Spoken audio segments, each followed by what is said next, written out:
Welcome to Gordon Bennett TV. This is the 5 p.m. show. Joining us on the road, Germany 3. Ben and Matthias, how are you doing? Oh, we are perfectly fine. We just finished packing the balloon. I think you can see it in our background. Yeah. We have the great benefit that we have a lightweight basket now that is foldable, so we don't have any issue to get the stuff back into the truck. What a race, eh? We started off this morning, all three German teams still going strong. Tell me about your race. What an adventure you've had. Tell me all about it. Wow, I guess we're still lacking words to describe it because it was one of the most intense, if not the most intense balloon flight we ever did. So it was really worth. Yeah, Ben, tell me about it from your side. Well, as Matthias said, I think it was one of the most exhausting flights we ever did. We spent 48 hours with oxygen supply, which is, to everybody who ever did that, is quite exhausting already. And then being quite concentrated for over 60 hours and sleeping in the cold with the oxygen again, it's not the easiest to do. So it was a difficult flight, an exhausting flight, but worth the effort. I mean, it's a world championship after all, isn't it? Yeah. Can you hear them, Sam? Can you? I could. Have your earpiece. Yeah. Yes. Ask a question if you like to the guys. Yes. Fuel management, or in this case, sand management. Everyone will want to know, what kind of ballast did you have when you came in for a landing? So actually, our ballast preparation for this race started over a year ago when we started constructing and building our own basket.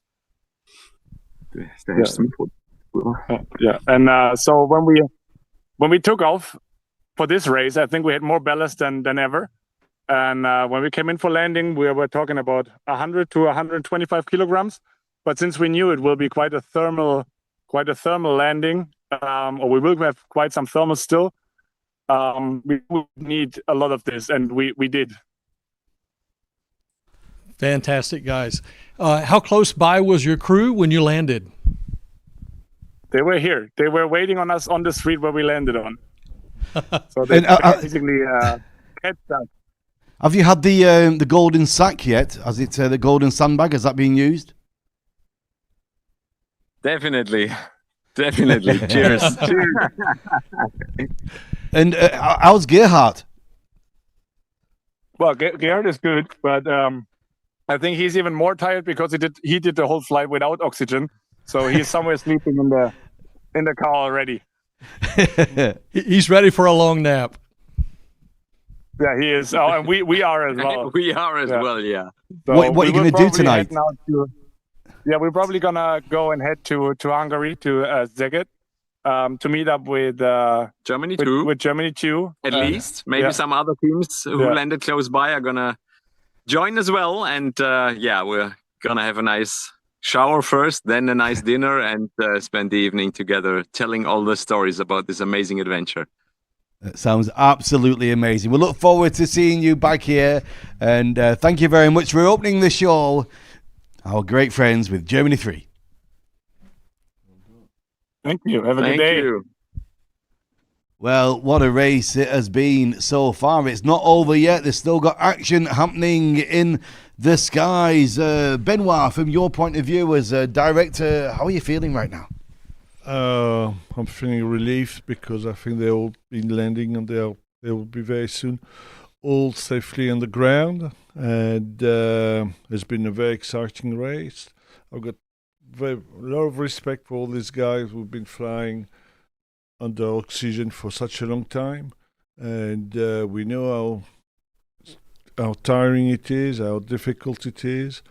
They must have been very cold. I haven't heard anything about temperature there, but it must have been cold and wet.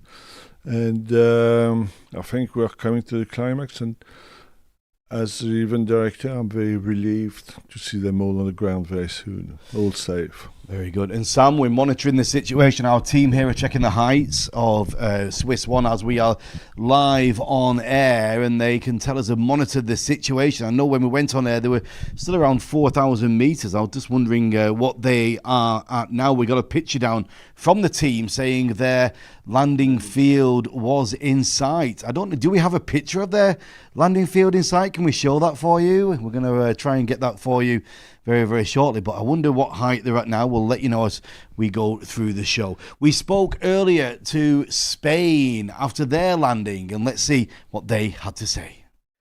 I'm joined on the ground, Spain with us, Anulfo and Angel. Buenas tardes, señores. Hola. Hola. So tell me about this morning. Tell me about your decisions. Okay, well, I think most of you know what was the development of the race. We obviously were on the same game and we faced the same challenges, but this race was kind of special because some of the countries were used to have permissions to get through, especially on the way the winds were supposed to go. Were close, like in the case of Kosovo, and in the case of Bulgaria and Greece, we could only fly them during the day. So that was a big challenge, especially because our strategy was to go to that corner of Europe. And in the other hand, the weather conditions were so variable that the meteorological models were not really matching. I think it was a big gamble for all the teams, but well, obviously we are all playing with the same cards. But in this case, I think a bit of luck played a bigger role than it uses to do. Yes, it's been really fascinating to follow. Can you tell me about your first night and your second night? And I know it was very, very slow for everybody on the first night. The second night, well, actually, most of the nights, I think it was we experienced the two coldest nights we ever had in this kind of races. First of all, because we were all the time flying really high, in some cases as much as 5,500 meters. Yes. But also when the problem when you are trying to rest during the night is not only the cold, but also you need to have oxygen even when you are sleeping, and this makes a big challenge to have a decent sleep during the process.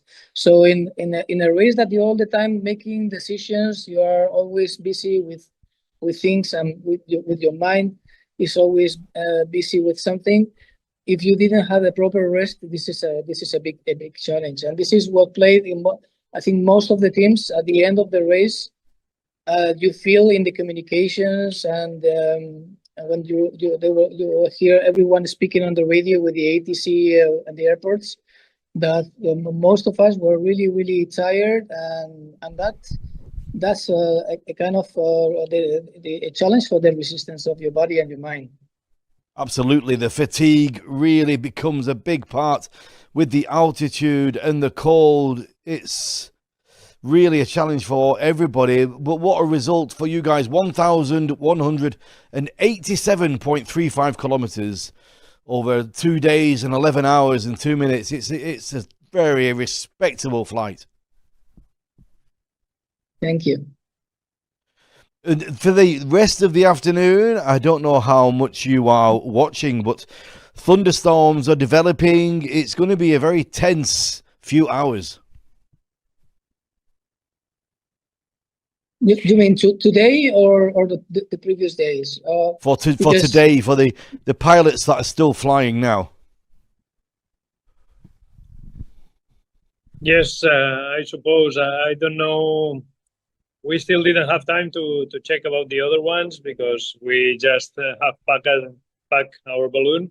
But yes, the reason we stopped is, as you said, because of the thunderstorms developing. And I know still few teams playing with that.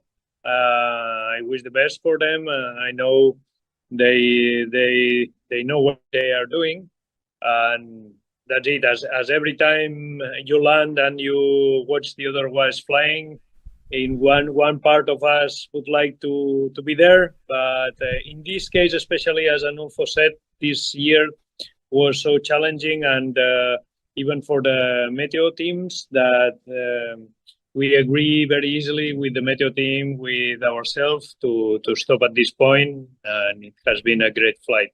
And I wish the best for the ones that are flying. Gracias. Thank you very much. Thank you. Have you had a visit yet from the passport officials? No, not yet. At the end, the first idea for us was to cross Serbia, and we were surprised when we checked them up. But all the country, it's restricted areas, and a few years ago we had an experience there with control of the army there, but not this time here. Even we feel that the airspace controllers in Romania in the last part of our flight were the most kind, interested in the race, very helpful in our landing process. Even they were asking if we need something, some help on the ground. So that was nice when you are nervous for the landing to have this friendly welcome, let's say. Yeah, but also I think it really helps that we had an ATC team that was working in advance when we were crossing difficult airspaces, because we had to fly over really busy airports like Stuttgart or Munich or Wien, and everything was easy because we had a team on the ground which are really helping, not only from the organization of the Gordon Bennett, which they have their own ATC team, but also our team was in coordination with the Meteo guys, saying what we can do and or what the things we shouldn't even try because they are difficult, because the situation nowadays in Europe is not the easiest. Yeah. And you have so many military exercises, and actually that jeopardized our race last year, and we didn't want to have the same issues in this edition. Yes, and what happens next? Entonces, próxima que haces hoy? What happens next today? Well, actually, after three days that you're all the time making decisions and having your mind working on what's best, the first thing you want to do is really relax, because we managed to land in a good place with very good access. Having the first thing we did. Muy bien, señor. Share a beer with our team. Salud. So probably we'll start the trip back to the closing ceremony in Metz, but relax, and probably maybe 1 or 2 days in advance to meet the friends and hear the stories of, because the Gordon Bennett is a book full of histories, and we share on stories, and everything that happens in the basket. It's you want to share it with your fellow pilots which are competing in this major event. Fantastic. Well, thank you for your time, and muchas gracias para tiempo hoy, and hasta luego. I will see you soon. See you soon, equipo. Yes. We'll see you, Metz. Again. See you here. Bye-bye. Thank you. Muchas gracias. Hasta luego. Gracias. Ciao. So we've had a lot of landings, Sam. We know we've just got one team flying right now, Swiss One. This is what they've just sent us. They said they've got their landing zone in sight. You can see here that they're, here we go. You can see on the graph right here that they're actually about to cross over into Romania. They've got to cross over the Danube River. And once they get into this area, you can see that it's wide open. There's plenty of spaces to land. And they've got about 2 more hours before sunset. And so I would imagine that as soon as they get on the other side of the river, which in itself is a large body of water, so we got to be careful about that, because they can't land in water. Yeah. But once they get on the other side, they can start to really pick and choose where they want to land. Yeah, you don't have a winner until everybody's on the ground. We were just discussing off camera. I was asking, what could they possibly do to not win the race? I mean, landing in the water is one of them, right? That's a disqualification, of course. Yeah. And depending on how big the body of water is, but the Danube River is pretty large. Yeah. We also have some issues with nighttime flight in Bulgaria. I'm not necessarily saying that that's a disqualification, but it's something that they've known about the entire race. That's not allowed. But you can see that the Swiss team is tracked quite well to continue into the eastern part over Serbia and then also into Romania, avoiding that Bulgarian space altogether. What a race this has been. What a Gordon Bennett, the 68th. Every year it's just full on excitement. We do have some questions coming in. I think Florian's got one. Yes, I have a question from Facebook. Why does it take that long until YB Races labels a team as landed? Yeah, that's a great question. Sometimes the balloons are moved. If they're still inflated, they can actually move it maybe to a better location. So the track points that are still being recorded by the logger, the tracker, are still being recorded for a couple of minutes once they've landed. And so all that has to be assimilated and double checked, and then eventually YB tracking will say that they've actually landed. France 2 put down 1,257 kilometers. Germany 3, 1,258 kilometers. We spoke to them at the beginning of the show. They opened the show. If you missed it, that was absolutely amazing. We spoke to last year's winners, Austria 2, with Steffi and Wutzi after their landing. Austria 2 join us. Steffi and Wutzi, good afternoon. Hi. Hi. Tell us what's happening. Where are you? What's happening right now? We just packed all our stuff. Our ground crew was there immediately, and we had, and basically what the only issue what we had on our equipment in the basket was that we forgot the landing gear, but at least it was in the chase car. So we went for a second one at the mini market here. Good stuff. We enjoyed the video this morning with the frozen cheese. Yes. We were very cold, huh? Yeah, I mean, that's 19,000 feet. That's almost at the limit of what you're allowed, right? 19.5, I think you're allowed. Yes. And the temperature, a cold few days for you. Yeah, this race was, I would say, a pretty high race, huh? In general. Yeah, I say, like, for me, it was the longest time for sure that I was flying in high altitude. And it was, cold and moisture, I would say. Yeah. You both seem quite fresh and energy-wise. You seemed full of power. Oh, yes. I mean, of course, if you have such a nice flight and a good landing and everything works out, that you're safe on the ground and you can go back to your family, then it's always it's the most important thing. So you feel good.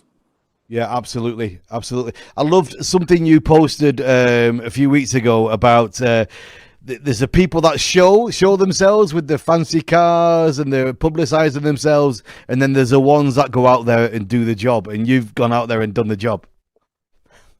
We tried. I mean, it's all. At least, I mean, you know that we're not the most favorite to jump in front of the camera. But what we really want to point out is that it's not us doing that, and it's just a great team behind it. All the people in the command center, they're still in Metz, so hopefully they're having also a beer or two already. And, yeah, we'll check in with them. Yeah, it's much more than just two people in a basket. It's a huge team and a huge group of friends which just enjoy the spirit of ballooning, yeah. And a good adventure and a nice story to tell afterwards. A real good adventure and a nice story. And can you tell me about your decision to land, and how did you get to that decision? Well, like, you have certain plans, and then certain plans work or not, and then you adapt. Like, for us, I think the most important is that we are safe and it's fun to go next time. And in this area where we are, there's quite some thunderstorm forecasted. So for us, it was actually basically you can actually see it everywhere around. When you look up here, it's not ballooning weather right now. Yeah. Absolutely. So that's the reason why we decided to land before the thermostat. Good now. Yeah, absolutely. I really appreciate that you've done the right thing. And I know you don't like being in front of the camera. Thank you very much for giving us this. We really appreciate it.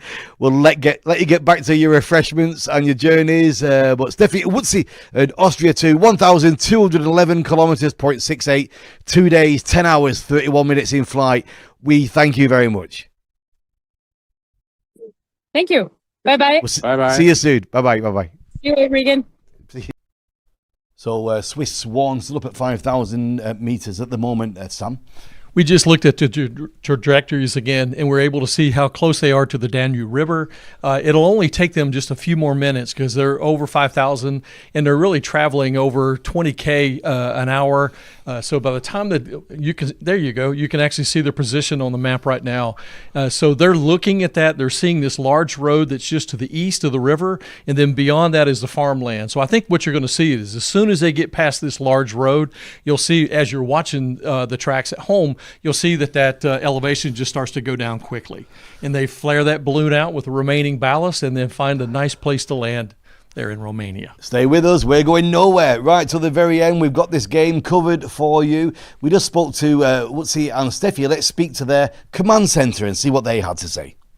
So we're joined by the full command centre of Steffi and Wutzi from Austria. Two guys, it's great to have you here. Let's go through the names. Tell everybody who we've got. I'm Dirk from Belgium. I'm Anja from Switzerland, but I have to say we're not completely full. There are two left, so yes, we should be bigger. But I go on. I'm Jipo from Italy. I'm Florian from Germany. And I'm Andrzej from Czech Republic. Oh, we've got a good mix here. We've got a good mix of people, a full international crowd. Can you tell me, first of all, how this group got together? How did it happen? Yeah, part of it was already last year in the command center from Germany and Austria together. And as they split up, the command center split up too. So some of us went to Wutzi and Steffi, and that's how we got here. And then some new guys who are learning the job very quick. So that's how we end up here, yeah. Let's speak to the new guys. Tell us all about it, guys. How has it been? How has it been for you? Was it like you thought it would be? Has it been intense? Has it been fun? Tell me all about it. I mean, it was super intense, and the sleep schedule was quite. Yeah, we had to get used to it. It's 24/7 basically, and it was intense. Really technical advantages, and yeah. Yeah, I agree with it. It was I've learned a lot, and I think I will maybe one day try to become also a pilot in this race. So, do any of you think I'm not doing this again? Anybody? Or you're all happy to continue in the future? Yeah. Okay, that's always a good sign. Yeah. Where have you been based? In Metz? Where were you in town? We were based very close to the airport, so it was cool at the beginning that we could go there and go back and do our strategy plannings. But actually, we didn't left the house, so we didn't really see something from Metz. Doesn't matter where you stay. What a tricky race it's been though, Dirk. A lot of altitude, a lot of oxygen, a lot of cold weather. So hard on everybody. Yeah, we had a difficult last night because we decided last minute to go up very, very high. So we went up higher than flight level 190. And the problem was they were there about half an hour and they had problems with oxygen. So suddenly we saw the balloon going down and we didn't know what was going on, and we saw the track changing, we saw the knots going down. So we take contact with Wutzi and with Steffi, and then we heard there was a really problem with oxygen. So they had to go down to be safe, and then they tried to fix it, and after some time they got a solution. So they went back up again, but you know what happens with the balloon who goes up and down, we lose a lot of ballast. So it was very, very difficult, but we got them through the night. And then this morning, before the sunrise, we got this videos with thunderstorm and lightnings and everything. So it was really close. It was under 30 kilometers. So it was a decision. We could not go farther because we did not want to take the responsibility to get two people into thunderstorms or bad weather. It turned out a bit better now, but at that moment it didn't look very good. So we decided to go for the safe option. And that's why we finally did not get on the podium. As we say in all air sports, it's better to be on the ground wishing you're in the air than to be in the air wishing you're on the ground. How does it work with the team? Do you multitask or do you all have individual roles? Yeah, we have people who have, because we have in the two teams, in the two shifts we have pilots who do gas ballooning, so they know about cooling down and everything. And then we have people who are more specific in meteo and things like that. So, but we try to be multitasking. Everybody has to do the trajectories, but at the end, there's always a double check before we send something to the balloon. We never do something on our own and send something and then it's not good. So we always double check. You know, I'm thinking about what your role and what you're doing, and over the years, it's good for the CV if you wanted to apply to the European Space Agency or to NASA, right? Command Center. You've had good experience with these things. Yeah, for me it's the second year, but yeah, who knows? Yeah. Why not? And what about, I'm interested in how it works. We spent a lot of time talking to the teams, and we dip in and out of the command centers a little bit. How do you, as well as the work, who decides on the food and the coffee? And do you just sort your own things out, or do you have designated cooks? How does it work? Well, we have Kolja, who is a very good cook, and we have Anja, who is a very good cook too. So we have good meals every day. But the thing is, we have a shift of 6 hours, and then we have 6 hours sleep. But instead of sleeping, we are cooking and we are eating and we are doing socials in meantime. So we have about 3 hours every shift, between every shift, to sleep a little bit. So yeah, it's very dynamic always. You must be exhausted, guys. Yeah, I was up yesterday at I think 7 o'clock in the evening, and until then I haven't slept yet. So because if you are going to the final day, the final landing, you have to be there. The adrenaline is there, and you cannot sleep. I could not go to bed, and knowing that my balloon was in the middle of the night in bad weather and everything. So we stayed. Incredible. Yeah. And now they are down, they're on the way back. Might seem obvious that your job is over, but is it? Is the job over, or do you still have work to do? Well, we have the command center that we have to clean up, and but we stay there till this weekend for the few of us to go to the ceremony afterwards. But yeah, what else do we have to do? There's going to be debrief. Yeah, there is. Yeah, there's going to be debrief. Of course, we learned a lot. Some learned more because it was the first time. Some learned still, even if it was like the second or third time, or even further. So we are obviously doing a reflection, retrospective, and yeah. And any aspirations for gas balloon competition from either of you? Yes, I have, because I got my license last year with Benny and Willy.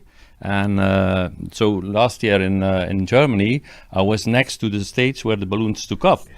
This year I was on the stage next to the balloon, and next year I want to be in the basket on the stage. So I have plans. Yeah. Fantastic. Well, guys, thanks for joining us. It's really good to get that insight into what's been happening. We spoke to Steffi and Woodsy as they were on their way back, but I look forward to seeing you at the award ceremony. Thank you. Thank you. Bye. It is Gordon Bennett TV live, and we do have some breaking news, Sam. We've just learned that Germany 1 has landed. So that means that Swiss 1 is the only one in the air right now. You can see that this is the final landing site here for Germany 1, just south of Szeged in Hungary, and this is just in the very northern part of Serbia. Incredible stuff. The game's not over. They've got to land safely. They've got to be in control. They've got to report that they've landed to win this game. It's very exciting. We can see that their elevation on their track is starting to go down a little bit, and they're starting to slow up just a little bit. So you can anticipate that once they get over the river, they'll start to go down all the way to the surface. And I think we might have a new picture of their landing zone. Let's have a look here, what they're looking for. Talk us through what you can see there, Sam. Yes, and again, you can see that the river really bends around. And if you look at some of the other tracks from the other balloons that had landed earlier, as they continue to go east, when they're going to come down lower, they're going to actually track more to the northeast. So there's plenty of space up here. You don't want to go down too soon, because you'll basically just track right up the river. So I think that you're going to see that they're going to be somewhere up in this direction. That's what they've just taken now from the basket. That's what they're sending to us as they are descending. Do you have any questions coming through at the moment, team? Anything you want to add there, Florian? Not particular to that, but I have another question coming in, is how does the communication in the whole race between like the command centers and the teams in the basket work? Well, as I said earlier in a previous show, the command center is actually occupied 24/7. We have great ATC support. There's at least one, if not two people on staff all the time, as well as the event director staff. So we've got we've been calling it the bat phone. So if it rings, it gets picked up. But with the cell coverage, that's great. Also, the teams have satellite phones. So we've had great communications all along the entire race. Keep your messages coming in. We're with you right to the very end. Don't go anywhere. This is Gordon Bennett TV bringing you the live 68th Coupe Aéronautique Gordon Bennett. France 2 were looking very good. They were one of the favourites. That's the reason we started here in Metz with Eric and Benoit. Let's catch up with them and see what they had to say. Good afternoon, everyone. It's about 15 past 12 on this Monday after almost 3 days flight. French team, number 2, France 2, still in flight. And the weather is pretty good around, a bit of thermals, but that's fine. So we're going to fly a few more hours. See you. Yeah, eventually they managed to score 1,257 kilometers, and we spoke to them on the ground. Joining me, France 2, Eric and Benoit. Bonjour. Bonjour. Good afternoon. Good to see you again, gentlemen. Good to see you. Yes, we are very happy. We made a very safe landing in middle of the thermals, and the balloon is still up because we were waiting for the retrieving, and they are just coming at the moment. Oh, perfect. Great timing. Great time. The weather was deteriorating. The clouds and the thunderstorms were coming. Yes, we decided to move on the left because we were flying towards the mountains and the cumulonimbus, so it was better to move to the north. Absolutely, absolutely. So give me a quick rundown of your impression of the race for yourselves. I would say it's the first time that we used oxygen for 52 hours in a row. 52 hours of oxygen. It's unbelievable. On a 64 hours race, it was a long one, and it's really tiring. But finally, we made it. I don't know what would be the result because I know there are still 4 balloons still flying or something like that. So we will see tonight. But anyhow, the first thing will be a beer. What do you think? Absolutely, absolutely. And the shower. The oxygen. I mean, how much? Come, guys, come. Do you think there was more oxygen left? Hi, guys. We always start with 2 bottles of oxygen in case of, and we were right to do so. Yes. Here they come. Bonjour. Great job, guys. Do you know where are you? Tell me where you are. I don't know.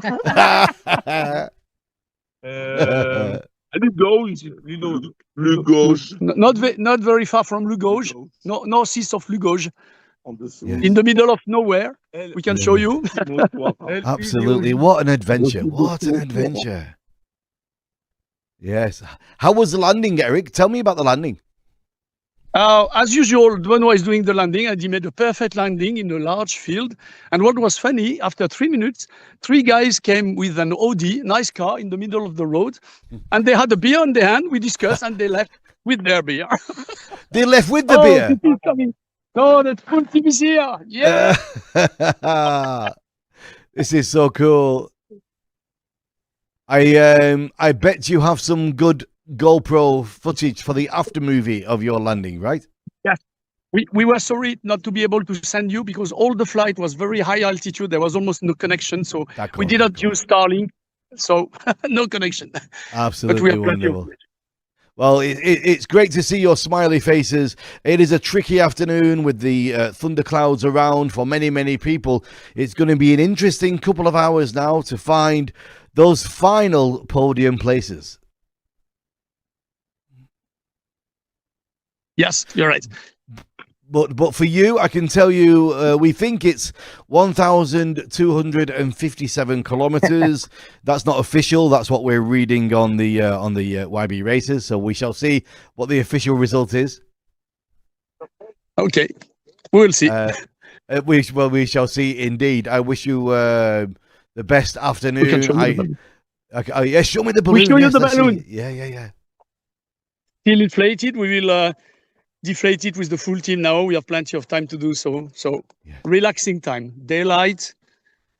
So and happy to see you next week. How does it look with the amount of gas left? I mean, obviously there's quite a lot missing now. Yes, but we used the valve quite a lot, so we still had some ballast after the landing, so it was not the issue. The issue was all these cumulus, and there were 2 very large cumulonimbus in a direction of east direction, and that was not very nice to go there. Absolutely, so it does not mix with ballooning before. At all. And there was a big area of forest. Well, listen, have a great afternoon. I'm looking forward to seeing you back here. See you. Bye-bye. À tout à l'heure. À tout à l'heure, Bye, monsieur. À tout à l'heure. Ciao.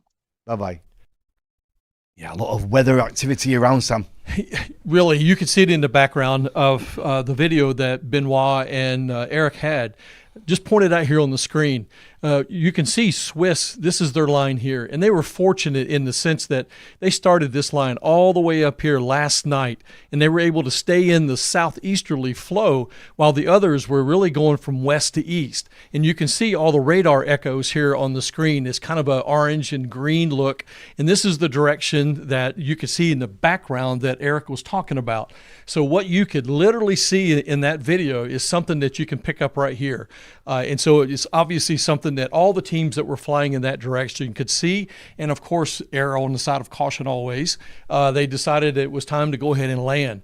But fortunately for Swiss, they were able to get west and a little south of that, and it wasn't affecting their trajectory at all. Incredible. Talking to the Swiss, let's go to Florian and find out their height and the speed right now of Swiss 1. So Switzerland 1 is at the current time they're at 4,400 meters only, and still with 22 kilometers an hour and a heading of 98 degrees. Yes, and originally they were 110 degree heading. Now it's 98. You can see that there's just a little bit of a left turn. Their speed is still the same because you can also keep in mind they're going vertically down as well as continuing to go east. But you can also tell that the altitude is getting less and less, and they're just slowly bringing it down to the surface. We're with you until the end. Let's have a look at the screen. We've got some content from you here.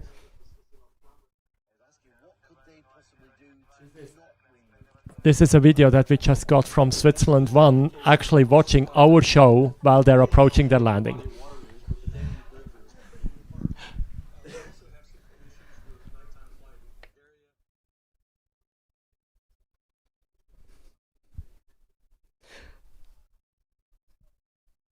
This is Swiss 1 watching Gordon Bennett TV while they're landing. So they're watching now. Guys, do a video for us, guys. Do a video of you watching where you're going. We want that as well. Get it, send it. We're so excited to continue to watch the rest of your race. You're the only one in the sky right now. It's an exciting time, and it was so cool to actually see you're watching the show that we're producing right now. Yeah, you're watching us, we're watching you.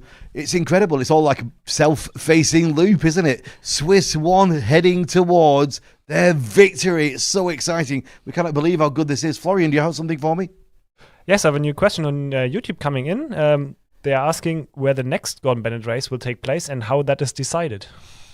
Well, the decision for who hosts the next Gordon Bennett was actually decided last year when that race was in Münster, Germany. Yes. And as a result of the victory, that's how the next season or the next host is actually chosen. And so typically it is when you win it in 23, you host it in 25. If you win it in 24, you host it in 26. Yeah. Incredible stuff. My mind is still blown by watching the guys watching Gordon Bennett TV as they're landing. They're watching right now. Guys, we want to... Do you want to do a live call? Get on with us. I know you're busy. I know you're too busy. They're watching their descent right now or trying to pick out a landing site. So I'm sure they're a little busy for that. Germany 3, they've already landed. They opened the show for us. Let's have a look at their landing.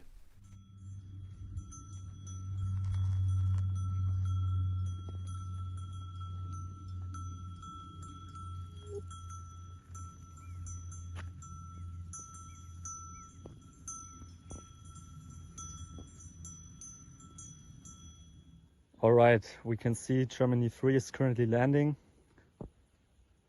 They are not so high anymore, and we are chasing them down. Okay, now we have to see how we can get to them. We need to be a little closer. All right, looks good though, looks good. Absolutely wonderful to see that different shape than what we see on the launch. Yeah, the balloon is very flaccid. After 67 hours, of course, they've been at high altitude the entire time. And as you saw in the previous videos, they've been on oxygen, but with the balloons being at that altitude, they've expelled a lot of that gas. Germany 2's landing. We can look at that on our screen and we can talk over this a little bit, Sam, as we watch Germany 2 with their approach and their landing. I think we have some content for you there. Let's have a look. Yes. So you can talk me through this. Sure. You can see that they're about 500 feet above the surface. Regan had just pointed out how flaccid the balloon is. You can also see some of the cumulus that they had referred to in the previous videos. So it was quite unstable where they were. But these are fantastic pilots, came in for a nice approach. And it was really good that your crew is there videoing the entire thing. There goes Ballast. Yeah, you can see that some of the sand is being dropped out. And he's descending probably pretty fast. But you can see how this really gets flared out right at the surface. Wonderful piloting skills as they are able to flare out just at the right time. You can see just a little bit more of the sand that's coming out. And just as the basket starts to touch, you can see that the balloon is just completely stable and ready for landing. Absolutely incredible. A fantastic landing that they did. And it was great to be able to have video there as they came in. Absolutely wonderful. And we're watching all the sand, all the ballast, all the last bits being thrown away there as we find ourselves approaching that final bit. We've actually got some video here from Great Britain too, and Tom, and he's talking about the ballast and how they get rid of the sand. So here we are with Team GBR2. We have just landed the balloon some time ago, and sleep deprived, we are slowly packing away. But what we did use today was this beautiful sandbag coming into land. When you've only got two pilots who are both very sleep deprived, and where one of them maybe touched the parachute red line a little bit too much, you need to get sand out in a hurry. And when you're flying a 6-person balloon 2 up, you can't have everybody holding a sandbag, which is where this beauty comes in. And it's quite simple. All you have to do is grab this bit here and go, and the sand's gone. No lifting up the heavy sandbag. You can do that one and at the same time be pouring the other one out with your hand. It's a great bit of kit. I'm so thankful for Alex and Alan for this beautiful bag that arrived on the launch field on the day we were inflating the balloon. And I thought it would be a cool thing to just use with a video, but it was used in anger coming into land, so there's no video of it. Thanks. We're going to put them into production. We're going to make some 10 kilograms and some 20 kilogram ones. Let us know if anyone wants one. Yeah, maybe some 15s as well, I think. 50, yeah, maybe. Well, we're going to figure that out. But great video kit, great idea. And this is just a cutaway for skydiving when you need to get rid of your parachute in also in anger. But yeah, cheers guys. Made by Alan Hewitt. Thank you. Alan Hewitt. Thanks Alan Hewitt.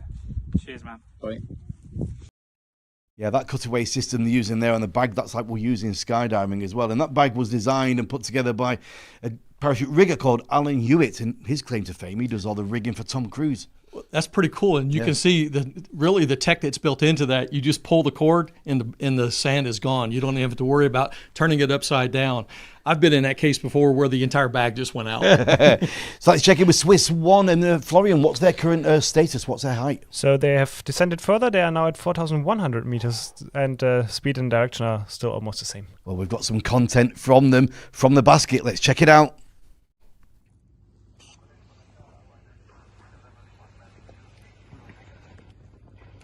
So, the race is not finished yet, right? There is still a balloon in the air. But it could be that this balloon may be the one which stays at the top. And we are looking forward, but still we have to land. So enjoy the tracking, enjoy at home or wherever you are the final stages of this Gordon Bennett. For us, it was also a very great race until now, but we will finish it perfectly. So we have now the full concentration on our landing. Bye-bye.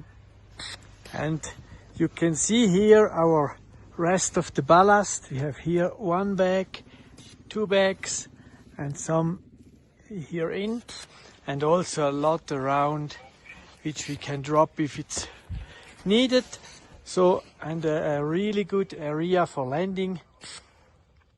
At the moment we are slowly descending by 1 meter per second, so we have time to go down to enjoy the scenery and also to enjoy our victory. Have a good time. Bye together. big respect to the guys doing that content for us there. It's such a high pressure situation of landing the balloon, and thank you for doing that, guys. That really was nice to see that. And they even give us an inventory of how much sand that they have on board. Yeah. And you can see some of the prioritization that they did on what could also go in the event that they needed it. Extraordinary, really, performance, guys. Kurt and Pascal, wonderful. And thank you for taking the time to give us that little bit of commentary right before you go in for landing. As we started the show, we had 2 Tims flying. We had Germany 1 that were doing their best to catch up. Let's have a look at what they had to say. Ja, hallo zusammen, Prost. Auch Germany 1 ist sicher gelandet.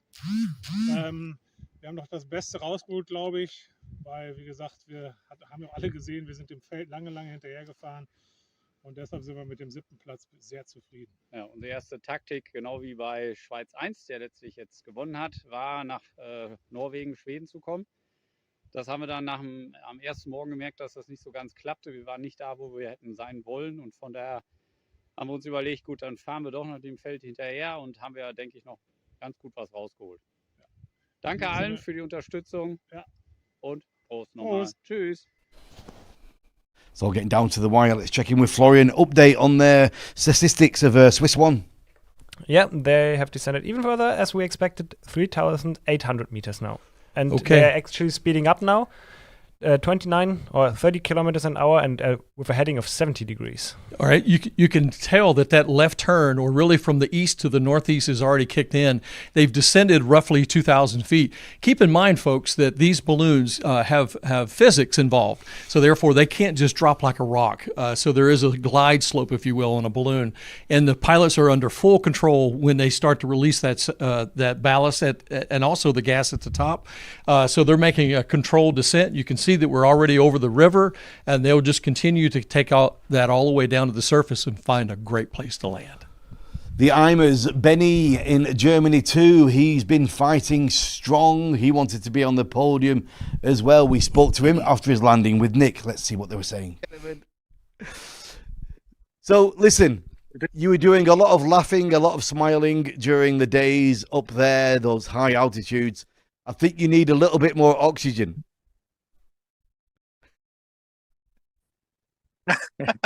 No, that was fine. That was fine. We were measuring the oximeter all the time, so we could fly. We could keep on with oxygen for another 40 hours, no problem. Yeah. Incredible, incredible. You were the furthest north. You had all that weather activity. Not much you could do about that, guys. No, so well in the night we had the plan, which also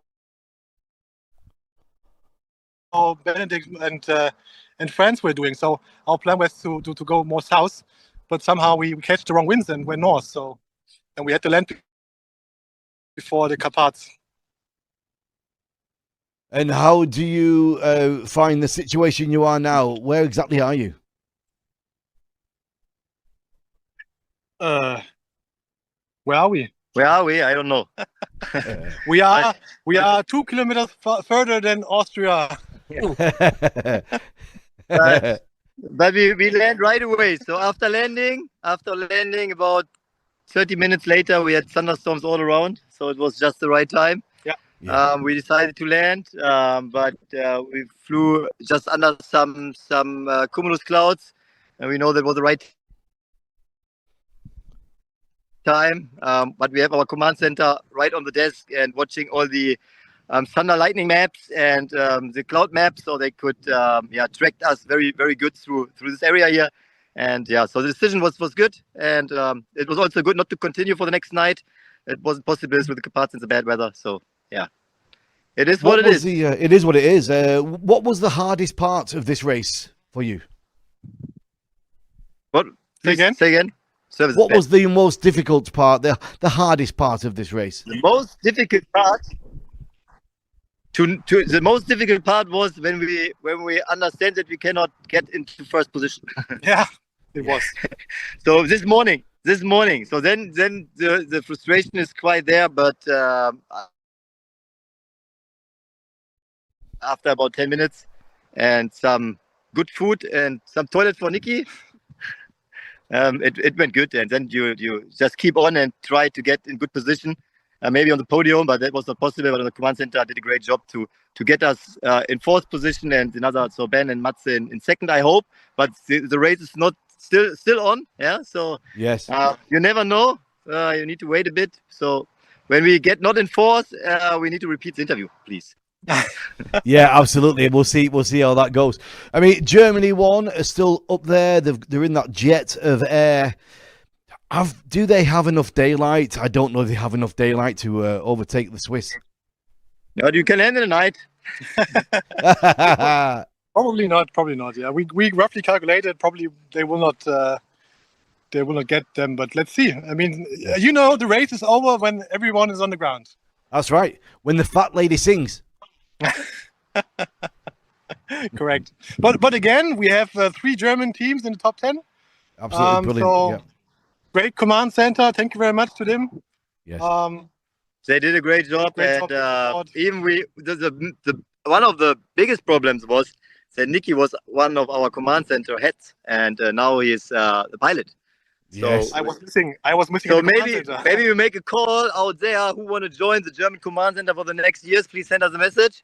We are searching some good new stuff. Not that our command center is bad, but we have not enough stuff. We need 2-3 people more to take more shifts, and that they can sleep a bit more.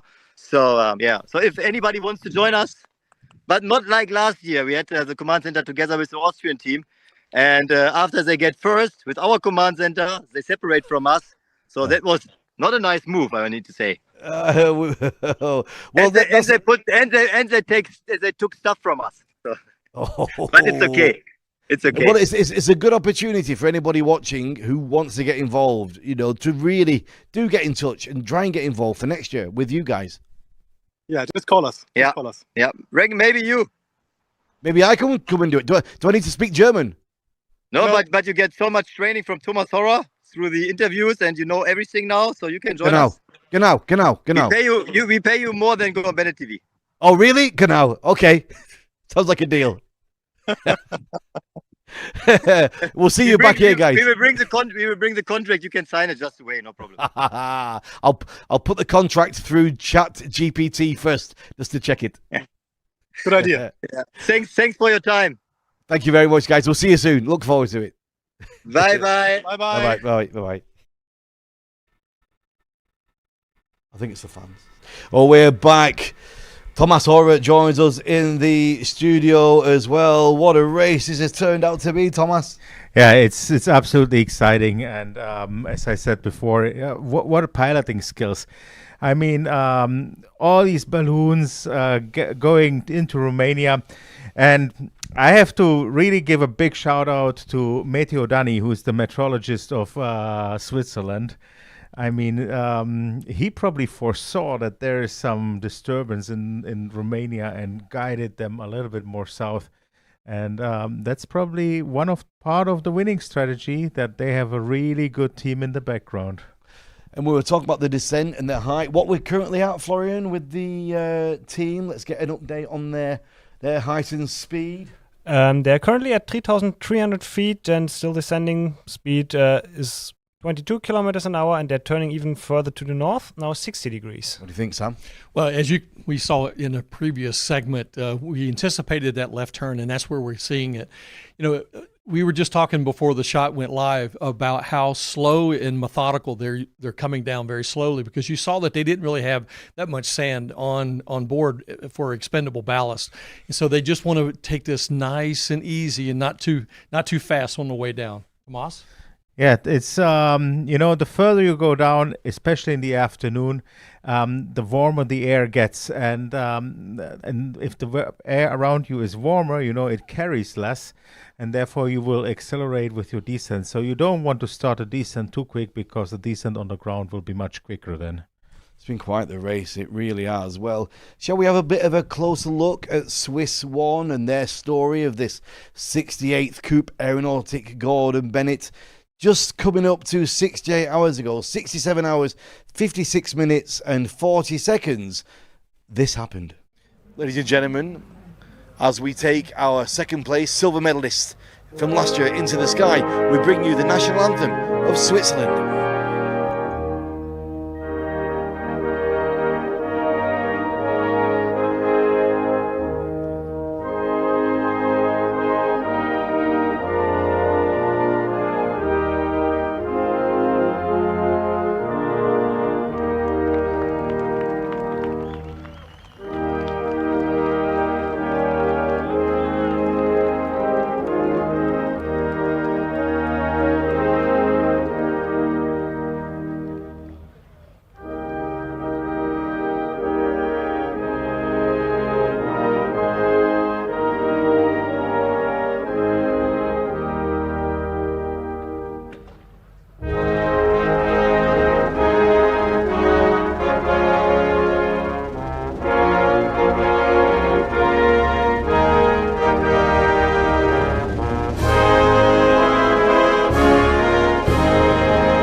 The first time I saw a launch, it was 2017 in Gruyere in Switzerland. It blew me away. I mean, I was told and briefed what was going to happen. The teams would come to the podium, would play the national anthem, and up to the sky they would go. Wow, I can get tingles now just thinking about it. Yeah, I'm getting goosebumps on my arms just watching that. It's such an extraordinary moment for the team and the family to just say goodbye for a short period of time to the team as they go away. And you know, the light was on the balloon for the longest time. Of course, it's white, so it illuminates very well. But then the light just goes out because it's time for the next balloon to launch. And there they are off in the darkness. So it's exhilarating, it's exciting, and also to be able to hear the national anthem for all the countries.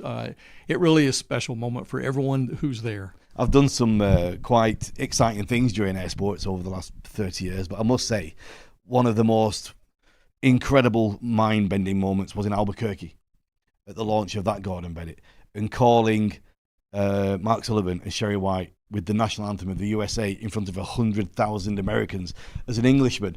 That was just incredible. That really just stopped me in my tracks. Well, imagine how they felt to have all that support as they left the podium. Yeah, it's quite chilling. Yeah, and Thomas, you've been there. You've been, you've been there on as you're lifting off with your national anthem playing. There's a good story about your national anthem, because was there a time in your life you weren't sure what country you were from? Well, it still is, you know. It still is. I'm half Czech, half German, and theoretically I can fly also for the Czech Republic, but I decided to fly for Germany. And I feel close to both countries. So launching with the national anthem is always something, even in the basket. Although you have all the stress, you know, you have to call in with this and this frequency, you have to put that transponder code on, you have to take care that the lights are on. There's a lot of things you have to do right after takeoff. But you still enjoy that moment. It's great. And then you see these people down there today with mobile phones. You know, you see all these white lights. So it's quite interesting and absolutely mind blowing. Obviously, you know, after 1 minute, you really have to get back to business, you know, because then radio starts, transponder starts, all these things start. Are you on track? Is the balloon climbing as you wish for? You know, all these things you have to take care of as well. I've got a question for you, Tomas. As launch master, you want to send them to a certain altitude, I presume, right off of the top of the podium. How about telling us about that? Yeah, so when I'm launching the balloons, it is important that they have a positive lift, especially in the evening where you also may have some inversion layer, a ground inversion layer. You want to get them through the ground inversion layer. So once I weigh them off to see what lift they are having, you know, and I ask them to take 1 or 2 bags more out. It's quite funny, you know, all pilots, or almost all pilots, are negotiating, you know, do I really have to take 1 more bag out or not? It doesn't matter, you know, because the bag will go anyway sometime soon. And you have places where you can launch them out like I launched this time, you know, or you have also places where you have to kind of shoot them out. That was, for example, in St. Gallen, the case where we needed to get them right away above 5,000 feet. So they had a very positive lift. We spoke to the team actually before they took off. So let's see what Swiss One was saying about the potential of this race. Well, as always, we want to go for the podium. We want to go for the first place. But again, as always, all counters are set to 0. So it's nothing you can take from the last time with you except experience. But we look forward to beat the others and see how far we get. Well, strategy-wise, it will be certainly something which will be some kind of last-minute improvements on the strategy, because if you stay low, it goes more to the north. If you go higher, it turns more to the right, so more to the east. And if you go really high, then it goes even to the southeast. So there are a lot of options possible. We have to see, now we know when the takeoff is, so we can really calculate from the takeoff time to see what's possible. All right, let's get an update from Florian on the height of the team right now. Florian, where are they at? So let me quickly check. The latest update is from 5 minutes ago. They were still at, now there's a new one, 2,300 meters. All right. Jean-Marco, headquarters, can you hear me? Yes, I can. Can you hear me as well? It's good to see you, my friend. It's the first time I've seen you this year. What an exciting moment for you, your team there, and the team in the air, of course. Yeah, very exciting, and it was a difficult race, and I'm very relieved to see that it finally worked out again. There were quite some points during the race where we weren't so sure that everything works out, but yeah, we're very happy. I'm sure Thomas wants to ask about that jet flow coming from like the Sly Fox. Ask about that, Thomas. Marco, hey, Gianmarco, hey, how are you doing? Very good. You must be really proud of what you did there. I mean, you stayed behind, you looked where the jet is. And did you know that the weather will be better in the southern part of the Balkans than in the northern part? And that's the reason you stayed behind and guided them to the south. Tell us a little bit more about that. Yeah, so actually, as I guess many teams did, we changed the strategy a couple of times during the race. So when we took off, and I think Pascal already spoke to you about that, the strategy was to just wait out and gain some time to take a decision later. So we wanted to decide only Saturday morning whether we take the Norway route or the Eastern European route, because we thought that if we just see some slight change in direction in the north, that it might be possible, and we knew that at the top of Norway or Sweden, the result would be unbeatable. So we wanted to delay the decision, and then as a second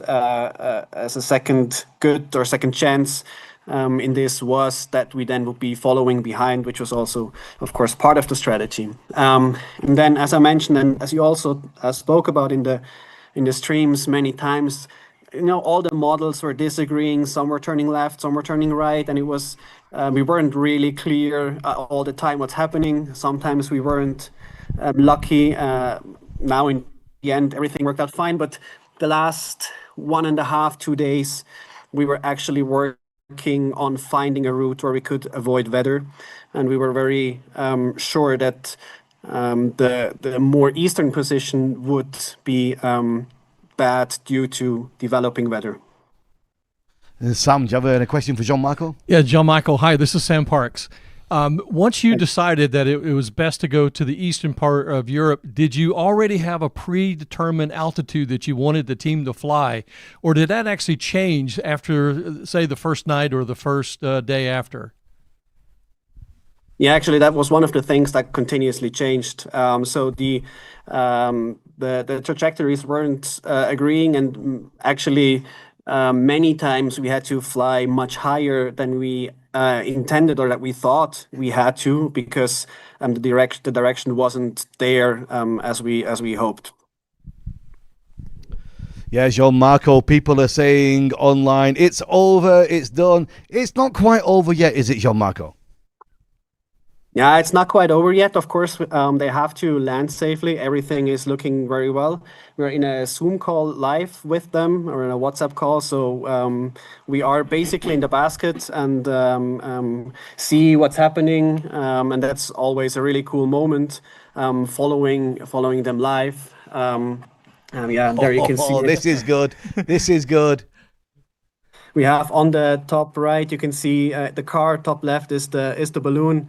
And yeah, we're following them closely. They're in very good spirits, of course, very happy that it worked out.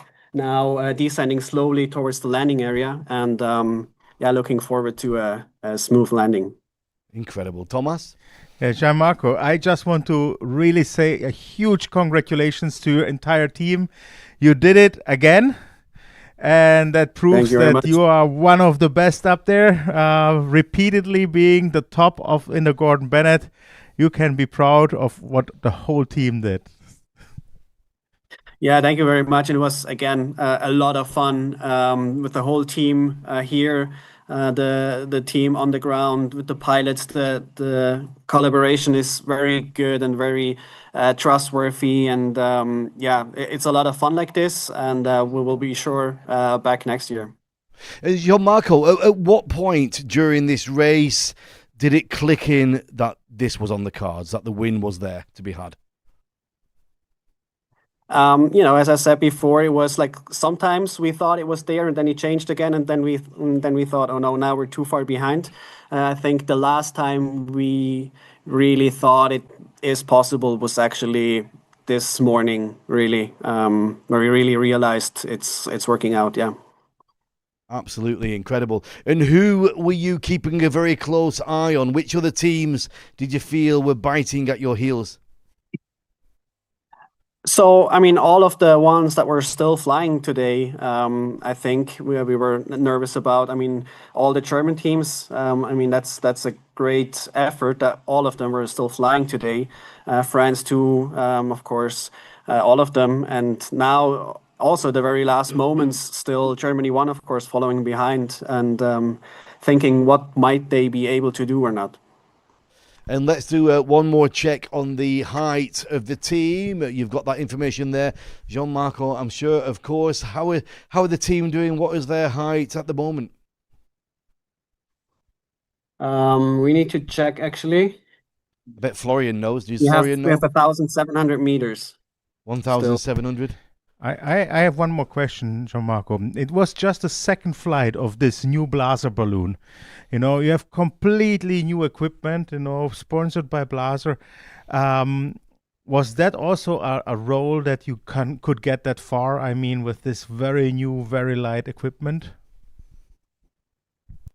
I mean, certainly that was a big plus to have a new balloon. The old balloon that was flying many Gordon Bennett's, was getting full of stickers inside, patching up all the little holes. So of course, we always said, yeah, now it's time for better equipment, and now we're really happy. And I think that was also one of the main factors. Of course, now today there's not much ballast remaining, but it wasn't for all the teams. So that's a good relief to have a top equipment again. Yeah.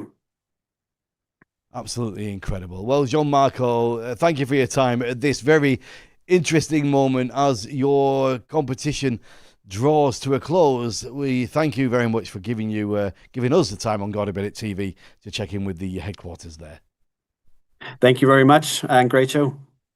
Wow, you wanted to look at some tracking as well, Thomas. We wanted to talk about what had actually happened and a bit of a review of the race, didn't you there? Yes, exactly. So I don't know if we have the possibility to put them back and forth, the tracks, but the thing is, the balloons started here in the beginning on Friday evening, and when they started on Friday evening, most of the balloons stayed just in the vicinity of Metz. And then a pack of balloons started to travel towards the Alps, towards the Eastern Alps, and but Kurt and Pascal stayed behind. And that was because they were still deciding on the strategy, whether they go to Norway or whether they will follow the pack. It turned out that this was a good strategy at the end because they could then determine better the direction. And they basically started the trip towards the southeast of Europe with over, I think, 12 or 14 hours delay than the other ones. But caught up more and more and more because they had a really good stream there to get over the Alps and get also to the southern part of Romania. And this is something which really, really contributed to their position now, and that they have won. And if you can see, they are now over Romania already, so they will be landing very, very soon there. Anything to add to that, Sam? Well, as Tomas says, they lagged behind, whether that was a secondary thought about whether they were going to go to Norway or not. As you said earlier, Tomas, it really paid off in the end. But what really struck me was the speed in which that they were able to catch a wind that was not there for the other pilots. And so hats off to the Met team there for Swiss 1 because they found it and they got in it and they actually kept up with them and then overpassed them. So it was quite an extraordinary team effort for them to be able to get out in front as they did today. And we were talking earlier about the race and your adrenaline's flowing all the way through it, of course through a landing as well. You're landing a balloon after 60 hours, almost 70 hours now. everything, all the concentration. You were saying on one of your races, Thomas, you got outside the basket and you just collapsed. Yeah, so during the race, you're full of adrenaline. And whether you can sleep or not up there is also, let's say, you never sleep very well. you get some sleep, but you never sleep very well. So after about 70 hours, and let's say they got in the 70 hours, they got maybe 12 hours of sleep total.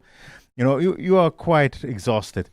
And but this exhaustion, you don't feel it while you're in the basket because you're full of adrenaline. You are concentrating on the landing. You're totally focused on that. And once the basket is on the ground, everything falls just off. And when you get out of the basket, the balloon is laying down. You just lay next to it, and that's it for you.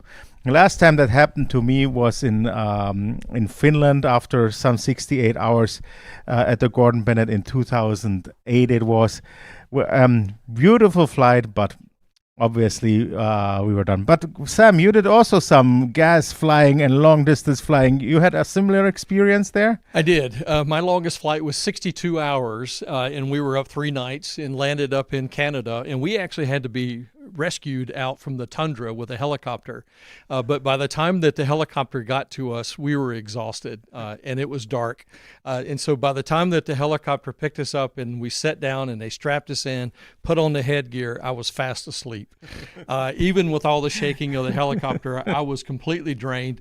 They dropped us off at a hotel there in town because they were running out of fuel in the helicopter.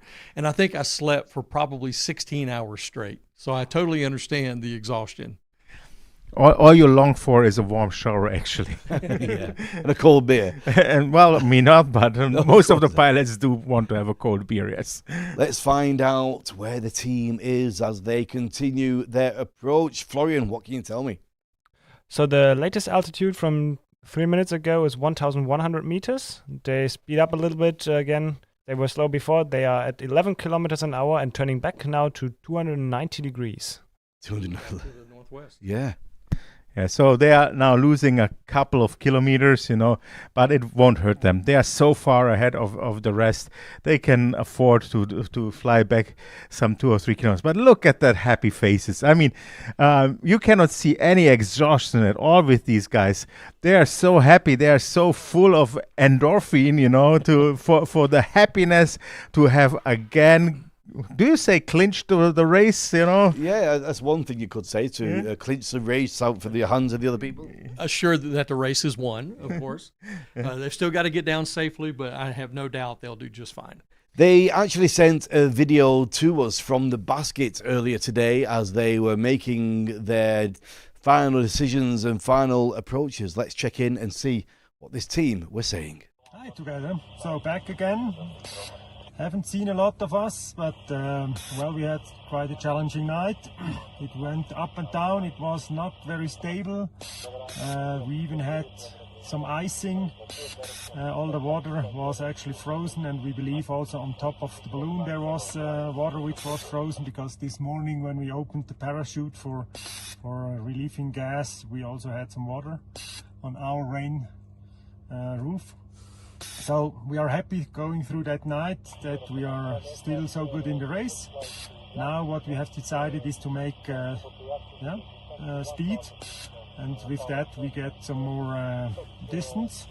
We are now traveling with 30 kilometers, even more, to the edge where Serbia, Romania and Bulgaria are coming together. So that's going to be our final landing spot, or that's what we are trying to achieve. We are quite in a good position now. It's nice to see that we got from the last place now to the front runner-up. But again, it is Gordon Bennett, as it always is. The last balloon is landed and then you know the results, so we will see what the others do. Could be that 1 or 2 teams go into the night. On the other side, we know the weather is not so perfect up there, so let's see. The excitement is still going on, and we are also going to see when we are landing who is still in the air. See you soon. Bye bye. Bye bye. See you after landing. We keep talking about the quality of this Skype content we get. Not Skype, sorry. Starlink content we're getting now. And we've kind of got used to it. And then the other day we did a cell phone video call. And it was just reminding me how it used to be. All jickery and droppy. And the audio was dropping out. We've really got used to it very, very quickly. The wonder of the Starlink, haven't we? It's kind of like going back to a beta tape. Yes, it is. Yeah. Thomas, you wanted to say something here? Yeah, so here you see already the approach of a Swiss 2. So, Swiss 1. So Kurt and Pascal, they just crossed the Danube River, and you can see the lower they get, the more left do they get. And here, that's probably the point they have dropped under the inversion of the ground, and there they got a sharp left. They are going to land very soon. I would say the next 2 or 3 minutes they should be on the ground, because that looks like a landing pattern really, really close to the ground already. We actually spoke to them yesterday by Zoom. Let's see what the team was saying. Any questions in the chat, maybe?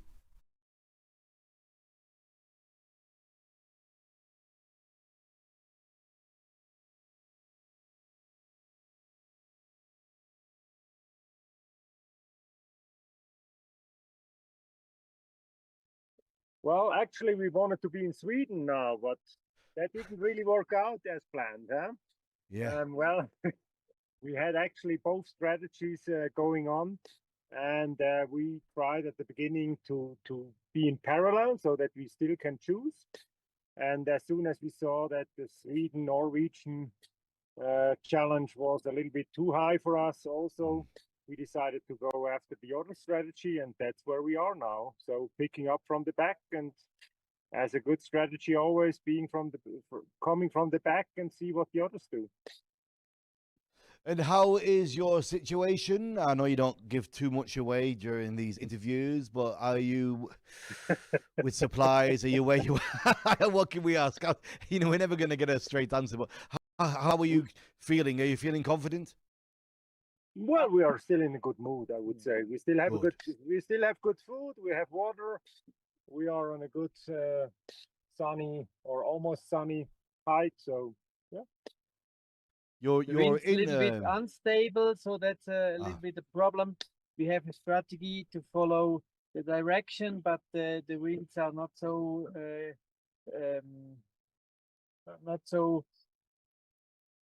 stable, so it's not so easy to follow the track, but yeah, we do our best. Well, you're in shirt sleeves, so it's not too cold at that altitude right now with your sunshine. Oh, that's okay. Yeah, but I'm not a good measurement, I am always a little bit more lighter in clothing than others. You see that on our side, huh? I'm a little bit sweating, but for the sponsor we do everything. Exactly. Always sponsors first, my friends. Always. Do you have a view of how the afternoon will play out for all the teams that are still in flight? Can you repeat that again? Yes. Do you have any opinion about what we are expecting over the next few hours before sunset? Well, it will be interesting to see, because some teams, they are like traveling back. Huh? Yes. They get some wind streams which bring them back, so they have to decide, are they stay up in the air and lose some kilometers, or are they going to land? Then others are trying to get closer, I think, to what we also tried to go to Bulgaria, but the topic is there certainly the nighttime challenge. Mm-hmm. So maybe there will be maybe 1 or 2 teams landing this evening, but the other ones, I guess, they will go through the night. Yes. Thank you for all the great content, by the way, you are posting, and the pictures, and this stable video now is quite impressive. Yeah, with Starlink, it's absolutely a game changer. All the time, internet doesn't care. We have enough batteries, so with the fuel cell is no problem. So that's really great. Does this make a change to your strategy? Does this make a change to what you can plan and how you can react, having this constant connection? when you have all the time connection to your team, then you don't lose time by connecting. When it's something All right, we are live here in the studio, Gordon Bennett TV. We are live with Swiss One on the ground. Can you hear us, gentlemen? Yes, we can hear you. Oh, hey! Look at this sunset. Congratulations, what a guys. Great race. What a great race. What a great landing spot. Absolutely fantastic. Pascal and Kurt, gratuliere. But now Danke. I need an official landing report from you. Yeah. Yes. Yeah. You have to do it. Police is arriving. Yeah. Police is also coming. Hello, police. That makes it official.